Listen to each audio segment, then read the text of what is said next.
There are calls tonight to stop two anti-Islamic campaigners from entering Britain. Robert Spencer and Pamela Geller are well known in America for their controversial views on Islam.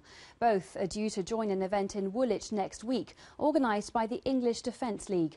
But the chair of an influential committee of MPs says their presence at the site of Lee Rigby's murder would incite hatred. Keith Vaz MP has asked the government to ban the pair from coming here. Well, we'll be speaking to the head of the EDL in a moment, but first, here's Nick Beake. I am smeared with, oh, but you're an EDL supporter, as if it's a bad thing. She is the firebrand American commentator who has joined forces with the English Defence League, sharing the stage with its leader Tommy Robinson in New York on September the 11th last year, speaking out against what they called the spread of Islam.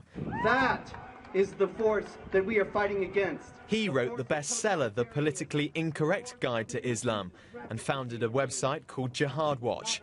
Supporters say they tell it like it is. Critics say both demonise Muslims and shouldn't be allowed into the UK to speak at an EDL march to Woolwich. It will take away police resources at a critical time in the summer when they've got a lot of other things to do. And it will give the oxygen of publicity to two people whose views many people filed abhorrent. The EDL is planning a rally for a week Saturday, Armed Forces Day, and is to end at the spot where drummer Lee Rigby was killed last month. One charity which monitors anti-Islamic crimes says the two American speakers are only coming to spread hatred, not pay their respects. They want to come on Armed Forces Day and they want to go to Woolwich. That's the worst place these people can be, for the memory of drummer Lee Rigby and his family who want peace and who want to mourn and get on with their lives in peace.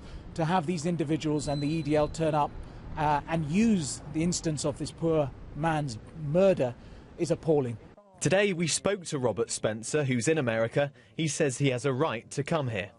Well, I think it's ridiculous. I oppose jihad terror and stand for the freedom of speech, the freedom of conscience, and the equality of rights of all people before the law. If that's going to incite racial hatred, then Britain is in pretty bad shape. There was no official word today on what Theresa May thinks about these two speakers.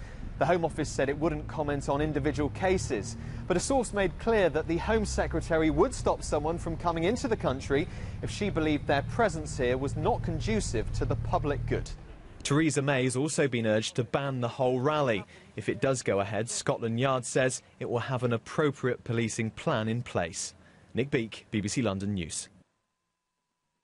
Well, we can speak now to the leader of the English Defence League, Tommy Robinson, who joins us from his hometown of Luton. Welcome to the programme, Mr Robinson. First of all, Robert Spencer has written a book called Religion of Peace, Why Christianity Is and Islam Isn't. Here's a quote from Pamela Geller's website. Islam is the most anti-Semitic, genocidal ideology in the world. These sorts of views are going to offend and upset lots of people, aren't they? Muslims and non-Muslims alike. What are you trying to achieve other than cause division? Well, those views are true. And when we hear Keith Vaz and politicians talking about these people being stopped entry into this country, this week we had a Saudi hate cleric enter this country who says it's okay for Muslims to beat their wives. We have hate preachers on every street corner in this country, in every town and city. These two people stand for freedom. They're the first two people to fly into this country to show solidarity with our armed forces. This is not a protest, it's a charity walk by myself and Kevin Carroll from Westminster to Woolwich.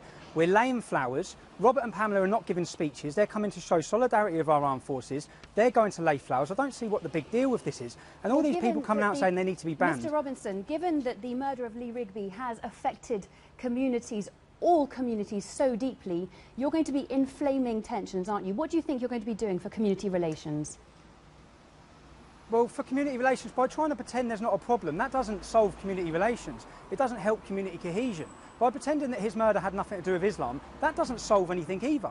That's just adding to the problem. We've seen a slow progression in this country from attacking our troops in Luton to attacking them in Dagenham to burning poppies to beheading our armed forces. And people have had enough of it. Now, what we're doing actually on Armed Forces Day has nothing to do with the English Defence League. It's not an English Defence League event. It's individuals going to lay flowers and show respect. That's all it is. And that's what we will be doing in Mr Robinson, the family of Lee Rigby asked for calm and respect in the wake of his murder. You have to admit that you are being provocative. You're not exactly following their line, are you? I don't understand how it's being provocative. 2 people doing a charity walk to raise money for our armed forces, and then 5 individuals laying flowers in respect and having a minute's silence. I don't see what's provocative. What's provocative is people driving past the scene where Lee Rigby was killed and laughing and making videos on YouTube, which we've seen many Muslims doing. What's provocative is Muslims from Britain sitting on YouTube and making videos saying he deserved to die, which we haven't seen the government tackle. We're not seeing our police forces tackle. We haven't seen any light at the end of the tunnel since Lee Rigby's death. It will happen again. And to say we're exploiting it, we made a video in 2010 showing Lee Rigby's killer. We tried to warn it of it. We're trying now to warn the government. You are absolutely provoking tensions by inviting these people who are known for their radical views, and you know that they are going to upset the wider community in Woolwich. When you say radical views, William Gladstone, one of our previous prime ministers, he said there will never be peace on this earth so long as we have the Quran. It's an accursed and violent book. Sir Winston Churchill said Islam in a man is like rabies in a dog. Now David Cameron says Islam is a religion of peace. I'm sorry, it's not. What's happening in this era we now live in? Tommy Robinson, I'm afraid we're going to have to leave it there. Thank you very much for joining us. I'm afraid we've run out of time. Thank you very much.